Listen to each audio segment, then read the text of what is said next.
Well, greetings everyone and welcome to another video. This video takes me back up to northeastern Pennsylvania, up to the Scranton area for a fundraising event for these guys here that you see pictured. These guys are known as the Underground Miners, and they are an organization, actually a nonprofit organization dedicated to preserving Pennsylvania's anthracite coal mining heritage through historical online archives, mine rehabilitation, equipment restoration, and educational public events. This was a two-part event that was held on a Saturday. The first part was held at the Anthracite Heritage Museum, in which they had about an hour-and-a-half presentation there talking about the organization, some of the projects they've been involved in and are currently working on, and one of them right now is restoring the Brooks mine at Naog Park over there. They also showed a video of an older gentleman who was involved in the mining industry back in the day, and they interviewed him, and he gave his story of what it was like working in the mines, you know, back in the 30s and 40s. There was also TV stations there covering the event, which you'll get to see portions of their reports there that aired on the news later that night. After all that was done, I took a walk through the museum and checked out some of the displays that they had on there. And then after that, we ventured over to the Union Craft House and met up with JPVideos over there, who did not film the event. And I must say, this is the first time I attended an event where he was at where he actually didn't have his cameras with him. So you'll see at the end of the video, you'll see some clips and pictures from over there where we had dinner and some beverages and everything. So it was a fun time, very informational, and that organization, those guys are very passionate about preserving the mining industry. So let's get started with the video here. The video is going to start out in the parking lot of the Anthracite Museum, and me and RJ, who was with me also for this event, we check out one of the locomotives that's on display outside before we head into the museum. So let's get started. All right, so here is the colliery locomotive. Colliery. I knew. That's why RJ's with me, because I can never pronounce stuff. But here's the information board on that, and you can pause the video and read the information that's here. And this almost looks like the exact same one that was that's over at the Pioneer coal mine over in Ashland. We found markings on it that said it was built in Wilkes-Barre. And it says it on the thing too.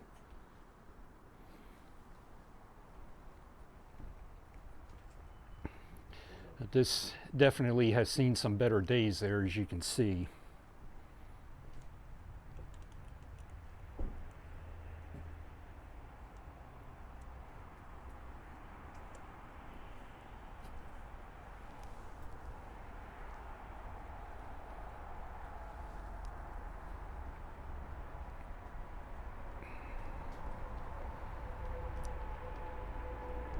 Neat looking locomotive. One of 14 that they built. One of 14 that was built. In 1919.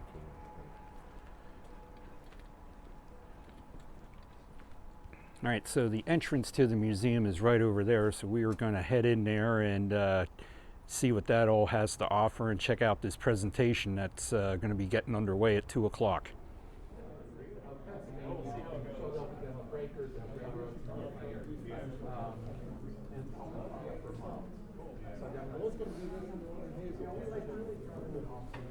Sure. You know, so we'll go maybe 4 days.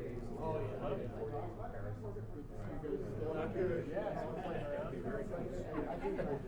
Hey, Doug, how are you doing? Good to see you. Good to see you. Congratulations. Oh, thank you. Anthracite Heritage Museum. I am Bodie Moore, and I am the director. I know many of you know me or seen me around here before, but we're glad you came out today. This afternoon is going to be the first of 2 programs we're hosting for Mining History Month. Tomorrow will be our Knox Mine commemoration, which we'll talk a little bit about it, but it'll be the 64th anniversary of the Knox Mine disaster.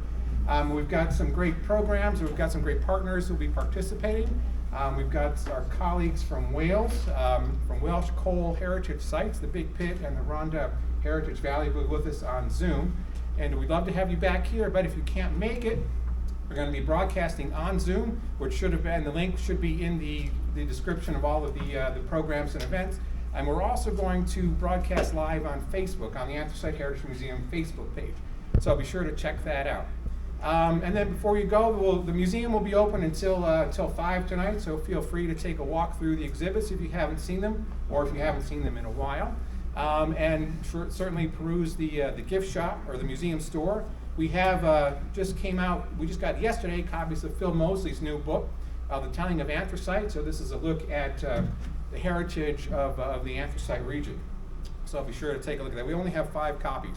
So if you make a mad dash before the program ends, you might get one. So today we're real happy to have the Underground Miners, and I will bring up Bill Best, who is a 20-year member of the Underground Miners, former president of the Huber Breaker Preservation Society. And again, if you've been around this region for any amount of time, you should know Bill very well. So thanks for coming up, Bill.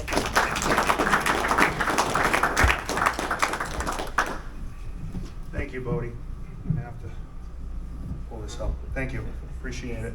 I want to thank everybody for coming here. There's 55 of us counted, so nice turnout for tonight for the Underground Miners. I just want to mention Bob Walensky couldn't make it here today and won't be here tomorrow either. Unfortunately, he has the flu and he sends his regrets and his kind regards to everybody, especially Phil, who's going to be our guests of honor today, and an honorable member of the Underground Miners now for 20 years. So also want to mention how I got involved a little bit with the commemoration and the Underground Miners. This is my 25th year. I just realized I met Bill Hasty in '97, got involved with my genealogy. The following year I got involved with the commemoration here at the Anthracite Heritage Museum.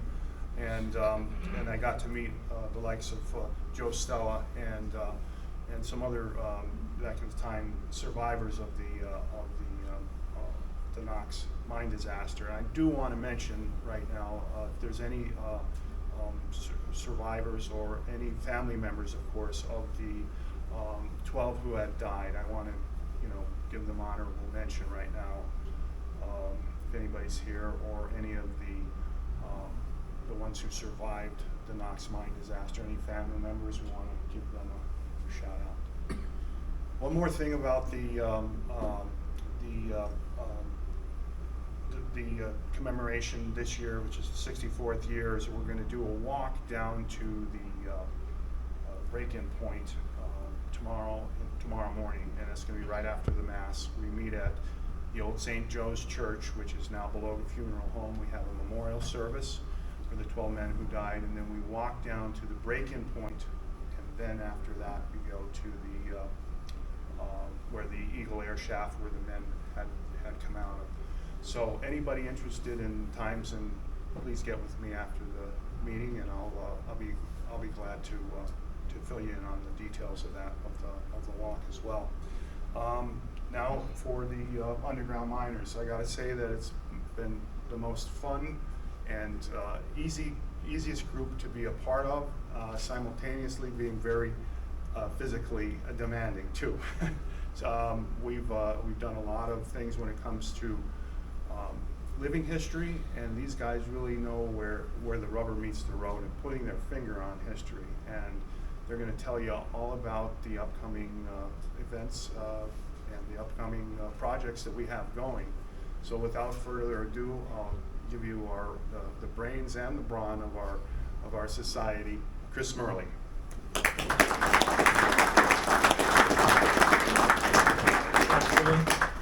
I don't know about either of those two things. Let's see.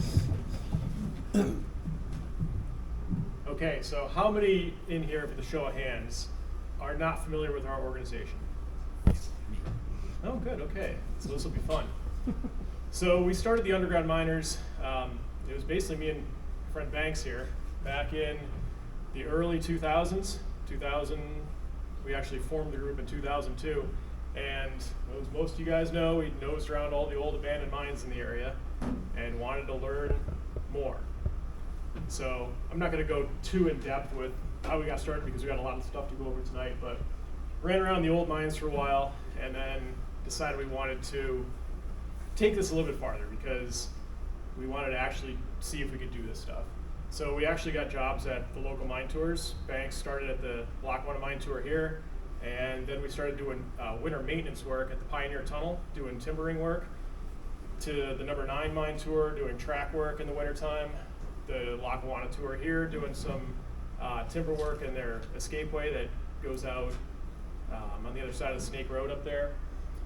And then, see, Banks was the first one to go get a job actually underground at the Harmony Mine, which I think there's some pictures of it over here on the wall.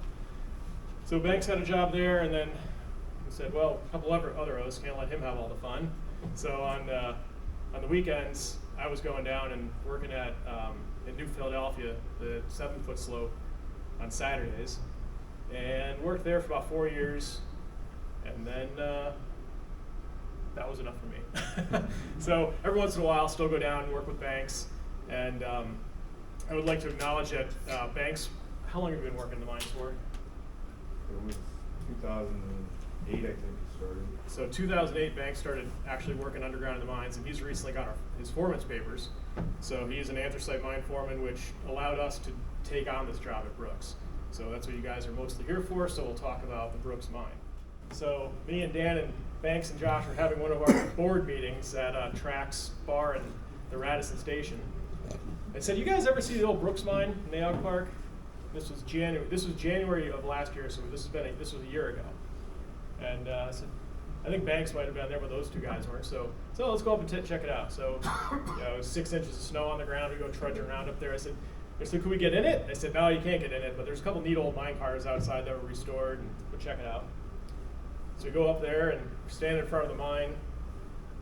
We're kind of looking for our own little project to work on, and said, you know what? We could probably pull this off. I wonder if, good picture. I wonder if, we could get approval to do this. So we couldn't have done it without Banks getting his mine foreman's papers, because every coal mine has to have a mine foreman. So that was a big step. So the next thing we do is, well, let's see. Will the city let us do it? So I found out who to talk to and got a hold of Bob Gattens, who runs Naog Park.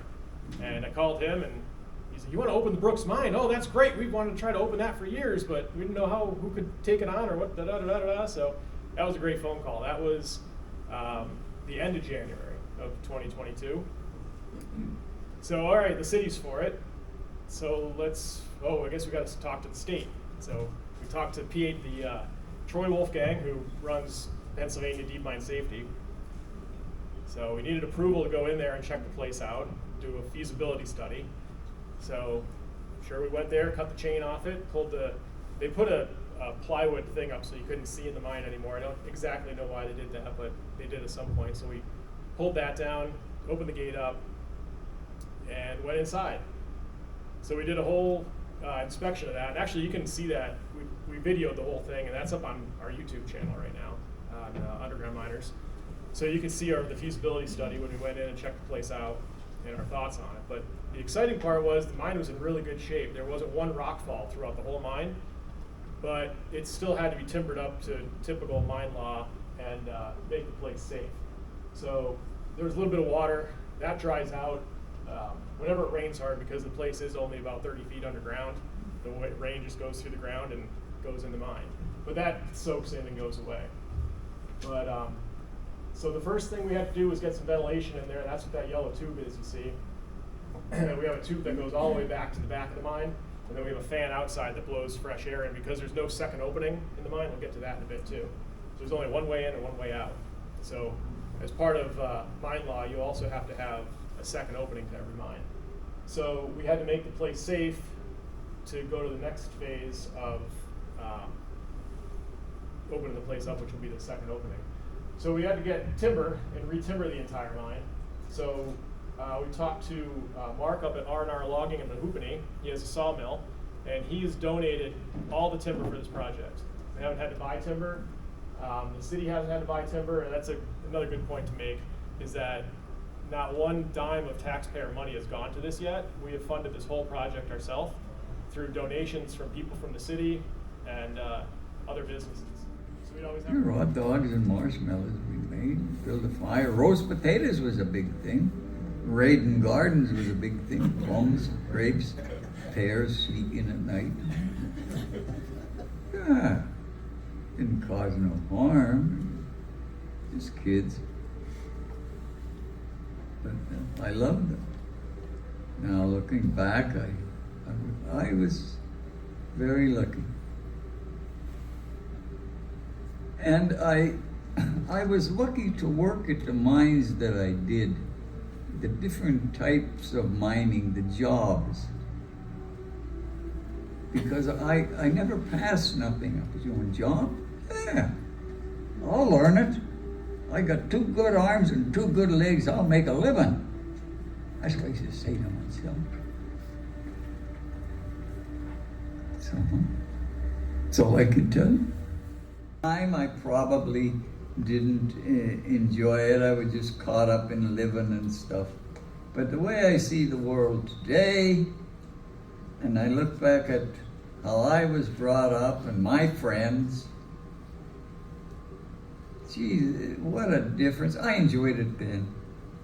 Like I told you, I didn't have enough money to take the girl to the movies, but it worked out. There's always a way. And that simple way in the coal region, I enjoyed it. Now I look back, they were wonderful years. Cracking coal. Thank you. You're Thank welcome. you so much. You're welcome. Mark here for a long time. You know, from drilling swap holes. Phil, you ready to get after it again? No! Give him a shot. Yeah! What kind is that? It's an Ingersoll. I don't know, what is this, right? Your bastard is probably like pounds. And just again, want to thank you all, and please feel free to stick around and ask questions. If I may. Yep. One more thing that I would like to mention. That short production that we're working on wouldn't have been possible without Don Murley, who sits up here up front. He did the narration in the beginning and did the all the editing and stuff for it. And without his professional cameras and his hard work, it wouldn't happen.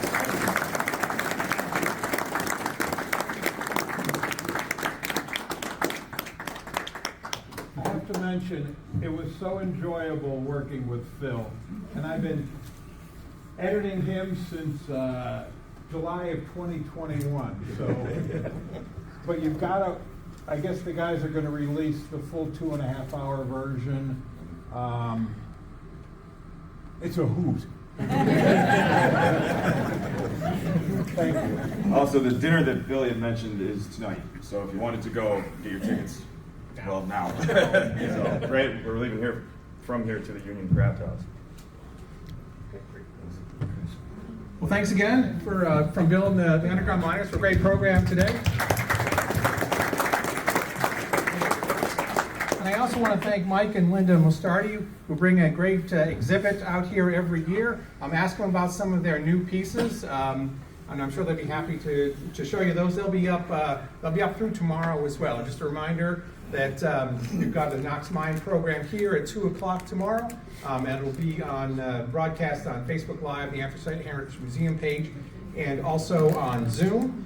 And just one more plug for the museum: if you want to become a member, you can do that today. See Vivian in the back. We'll give you 10% off anything in the store today. You get free admission to the museum throughout the year and free admission to Eckley Miners Village as well. So anyway, thanks for coming out. We'll be open until 5, so take a run through the museum, take a look at our exhibits, let us know what you think. Good night. Well, places across Northeast PA are celebrating Anthracite Mining Heritage Month and the history behind it. One local group is working on reopening Brooks Mine in Scranton and shared their progress at the Anthracite Heritage Museum today. Fox 56's Josh Okulam was there and talked with that group. He joins us now live in the News Center. And Josh, when did they say that this mine is going to be reopened? Hi, John. The underground miners told me that the project is going well and hope to open up by the summer. The project is coming along pretty good. We wrapped up the timbering of the mine, so the whole mine is timbered and made safe.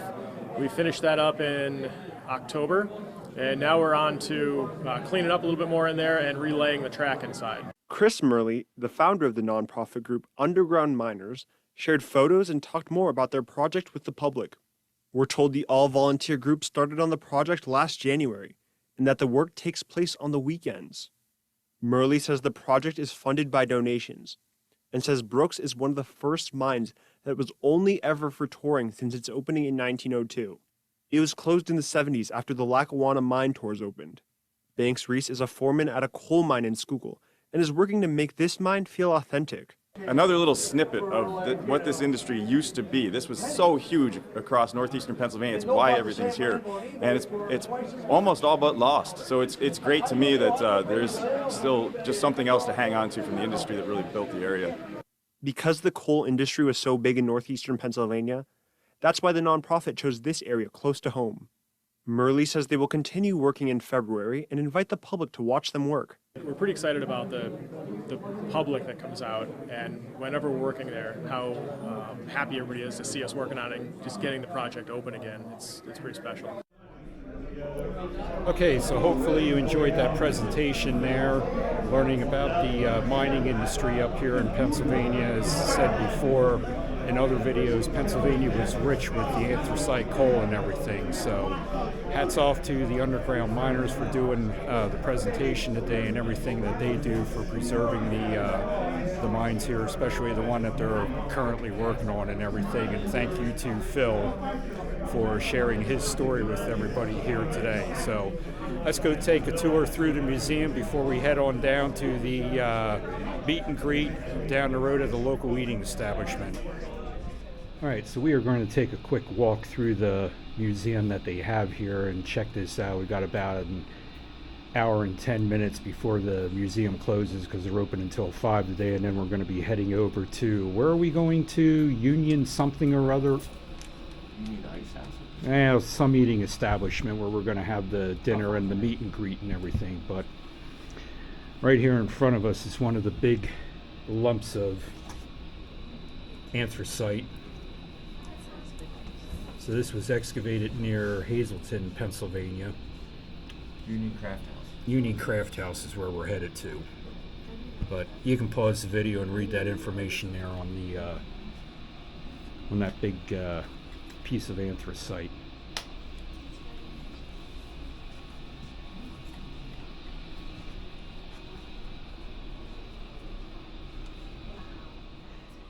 There's a map.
It's funny, we're walking through the museum here, and RJ pointed this out.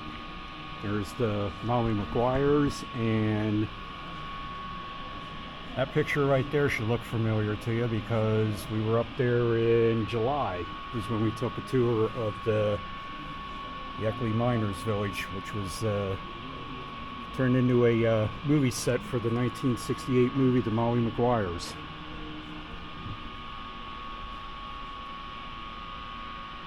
But this is just a fabulous museum that they have here, and all kinds of stuff related to the mining industry and the industrial industry back in the day. This is definitely something worth coming to. Right now, I don't believe the Lackawanna coal mine is open for the season because we are here in the end of January. But I will definitely be coming back up here when it is open in warmer weather and taking a tour of that, as well as some of the other mines that are up here in the area, because I am just fascinated with learning about the mining industry for somebody that didn't know anything about it. Just in here today, and when I took a tour of the Pioneer Coal Mine Museum probably about 2 years ago, the information is just fabulous, learning the process and everything. So highly recommend coming up here and visiting this museum and checking everything out.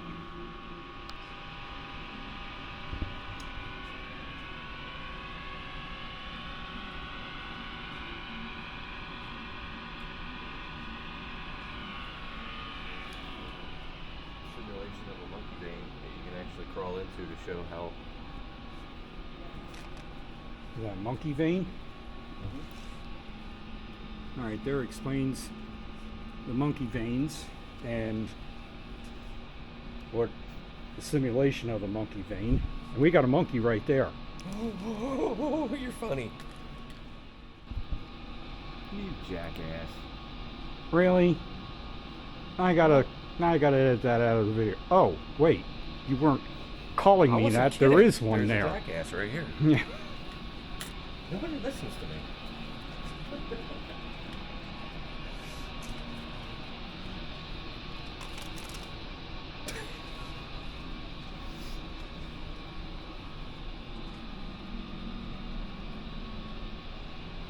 Or mules.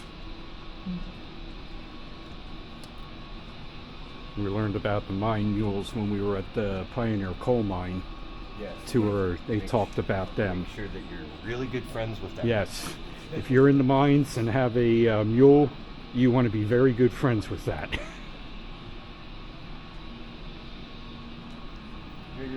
And here is parts of a breaker, I believe.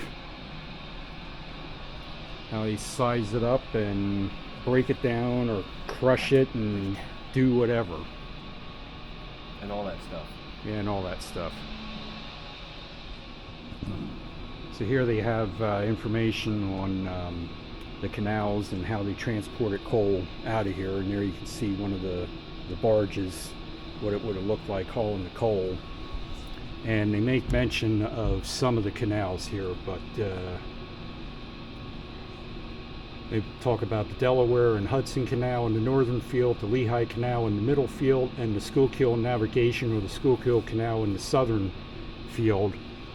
Does not make mention anywhere of the Union Canal, which I was surprised that they don't make mention of it here at all.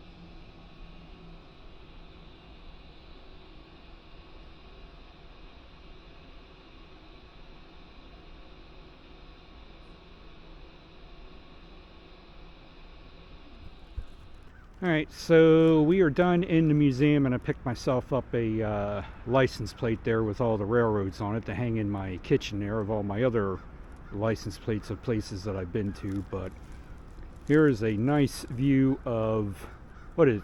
West Scranton. West Scranton. This is not Scranton itself, but West Scranton. And then the Lackawanna coal mine tour is right there. So needless to say, I will be coming back up here when it is warmer and definitely taking a tour of that mine, and also heading over to that Naog Park, or is that how you say it? Where the, what's the name of the one they're restoring? They already said it how many times? The Brooks Mine. The Brooks Mine, that's it. I will be going over there and checking that out. Probably when I come up here to see the progress on that, and we'll definitely, once it is open to the public, be going over there and taking a tour of that. But we are leaving up here at the museum, and we are headed down to the meet and greet at the eating establishment down here in Taylor. Also, a fundraiser was held in Lackawanna County that was all about mining. Underground miners hosted the meet and greet and dinner at the Union Craft House on North Main Street in Taylor this afternoon. Underground Miners is a nonprofit organization dedicated to preserving Pennsylvania's coal mining heritage. To us, the Brooks Mine is just another great little snippet of anthracite, considering there just really isn't much left. We still do have 3 mine tours, but the Brooks is going to be our place to really go a little bit more in depth on mining methods and what's going on today, and do the whole range of from the early start of anthracite to what we actually do today underground. Folks came to talk about mining history and the group's current projects, all while enjoying pizza and wings here in Lackawanna County.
All right, so there you have it. Highlights of the presentation and meet and greet there of the underground miners, and a tour of the Anthracite Heritage Museum there in Scranton. And again, my hats off to everyone that's involved there with the underground miners for the work that they're doing, the work that they did in preserving, you know, the heritage there of the anthracite coal mining industry here in Pennsylvania. So their work there is truly fabulous. And like I said, I will be venturing back up there to Scranton in the coming months to check out them working on the mine up there, and taking a tour of the Lackawanna coal mine, as well as some of the other mines that are up there in that area. So if you did like the video, please give it the thumbs up. Also, if you're new to the channel and just found it, consider hitting that subscribe button down there. And you can also be notified when I upload new content to YouTube. And all the information about the underground miners, as well as the link to their YouTube channel, will be down in the description field. So until next time, it's have a ball and do it all. We'll see you soon.